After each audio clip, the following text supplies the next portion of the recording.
আসসালামু আলাইকুম। এখন শুনবেন সংবাদ শিরোনাম। দায়িত্ব নেওয়ার 1 মাসের মধ্যেই প্রতিশ্রুত ফ্যামিলি কার্ড চালু করলেন প্রধানমন্ত্রী তারেক রহমান। ঐতিহাসিক পদক্ষেপে নারীদের স্বাবলম্বী করার ট্রাম্প বলছেন শেষের পথে যুদ্ধ, প্রভাবে তেলের বিশ্ববাজারে ভারত থেকে দেশে ঢুকছে। সাবেক প্রসিকিউটর সাইমন ঘুষ চাওয়ায় শতভাগ প্রশ্নবিদ্ধ হয়েছে ট্রাইব্যুনালের বিচার। মন্তব্য চিফ প্রসিকিউটরের, হেফাজতে নেওয়া হচ্ছে। চাঁদপুরে মেয়েকে উত্তক্তের প্রতিবাদ করে প্রাণ হারানো জাকির হোসেনের খুনিরা ধরা ছোঁয়ার বাইরে। নাটোরে এক অভিভাবককে। এতক্ষণ শুনছিলেন সংবাদ শিরোনাম। এখন শুনবেন বিস্তারিত। রাজধানীর করাইল, সাততলা ও ভাসানটেক বস্তির নারীদের হাতে ফ্যামিলি কার্ড তুলে দেওয়ার মাধ্যমে শুরু হলো ফ্যামিলি কার্ড বিতরণের পাইলট প্রকল্প। দায়িত্ব নেওয়ার 1 মাসের মধ্যে প্রতিশ্রুতি পূরণের কাজ শুরু করেছেন প্রধানমন্ত্রী তারেক রহমান। এ সময় তিনি নারী সমাজকে অর্থনৈতিকভাবে স্বাবলম্বী করার অঙ্গীকার করেন। করাইল বস্তিতে আয়োজিত অনুষ্ঠানে প্রধানমন্ত্রী পাইলট প্রকল্পের আওতায় প্রাথমিকভাবে 15 জন নারীকে কার্ড তুলে দেন।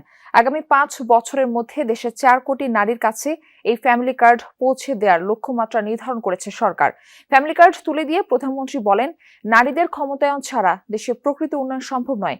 এ সময় তারেক রহমান বলেন, আগামী মাস থেকে শুরু হচ্ছে কৃষক কার্ড বিতরণ কার্যক্রম। অনুষ্ঠানে প্রধানমন্ত্রী স্পষ্ট করেন, বৈশ্বিক অস্থিরতা ও মধ্যপ্রাচ্য পরিস্থিতির কারণে কিছু ক্ষেত্রে সময় লাগলেও জনকল্যাণের প্রতিটি প্রতিশ্রুতি বাস্তবায়ন করা হবে।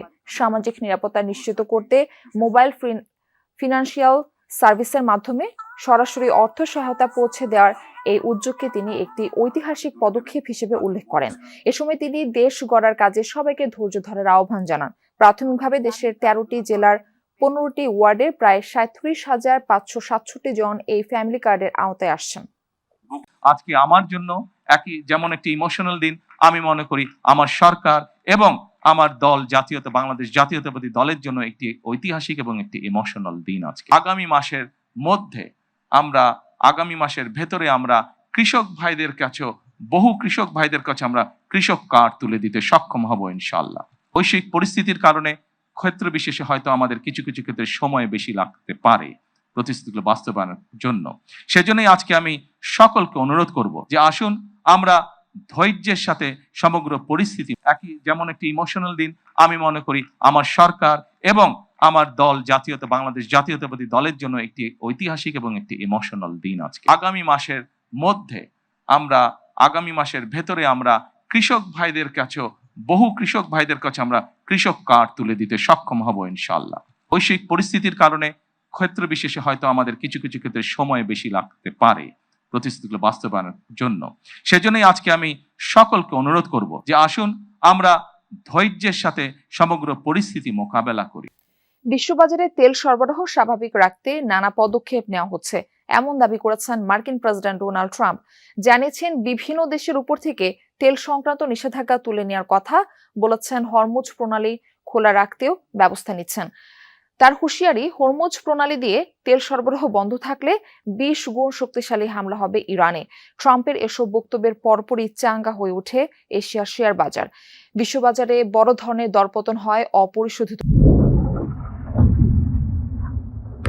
ইরানে যুক্তরাষ্ট্র ও ইসরায়েলের হামলা, তেহরানের পাল্টা জবাব, হরমুজ প্রণালী বন্ধ, সব মিলিয়ে মধ্যপ্রাচ্যে উত্তেজনা তুঙ্গে, যার জেরে টালমাটাল হয়ে পড়ে তেলের দাম।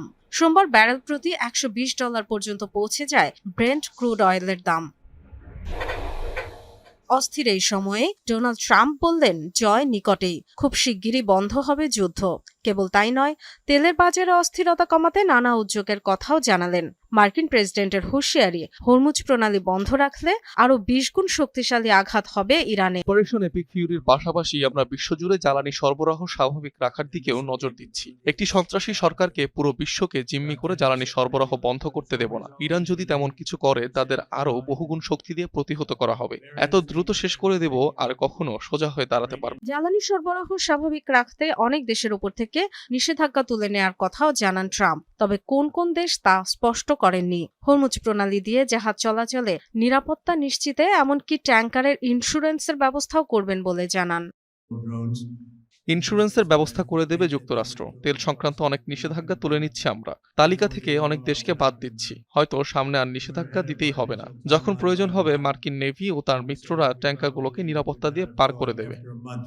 ভেনেজুয়েলা থেকে আরও 100 মিলিয়ন ব্যারেল তেল আমদানির কথাও জানান মার্কিন প্রেসিডেন্ট। মামলা থেকে নাম বাদ দেওয়ার কথা বলে আসামির পরিবারের কাছ থেকে কোটি টাকা ঘুষ চাওয়ার ঘটনায় আন্তর্জাতিক অপরাধ ট্রাইব্যুনালের সদ্য পদত্যাগী প্রসিকিউটর সাইমন রেজার কাছে থাকা মামলার নথি হেফাজতে নিয়েছে প্রসিকিউশন। নতুন চিফ প্রসিকিউটর জানিয়েছেন, ট্রাইব্যুনালের অতীতের সকল কার্যক্রম যাচাই বাছাই করা হবে। সাবেক এমপি ফজলে করিম চৌধুরীকে জুলাই হত্যাকাণ্ডের মামলা থেকে বাদ দিতে 1 কোটি টাকা ঘুষ দাবি সংক্রান্ত ফোনালাপ ফাঁস হওয়ার পর আজ সব প্রসিকিউটরদের নিয়ে বৈঠক করেন চিফ প্রসিকিউটর আমিনুল ইসলাম। তারপর এসব সিদ্ধান্তের কথা গণমাধ্যমকে জানান তিনি। বলেন, এ বিষয়ে তদন্ত কমিটি গঠন করে ব্যবস্থা নেওয়া হবে।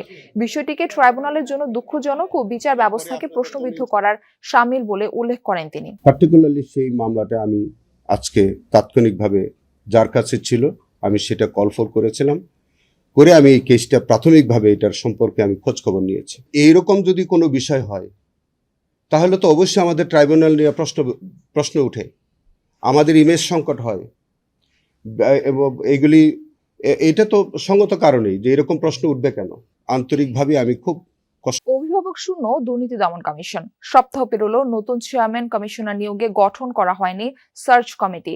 এই অবস্থায় কে হচ্ছেন দুদকের নতুন অভিভাবক তা নিয়ে চলছে নানা হিসেব নিকেশ তদবির। তবে নতুন চেয়ারম্যান যিনি হন না কেন, সাবেক দুদক সংস্কার কমিশন প্রধান ও টিআইবি নির্বাহী পরিচালক বলছেন, রাজনৈতিক প্রভাব মুক্ত রাখতে হবে সংস্থাটিকে।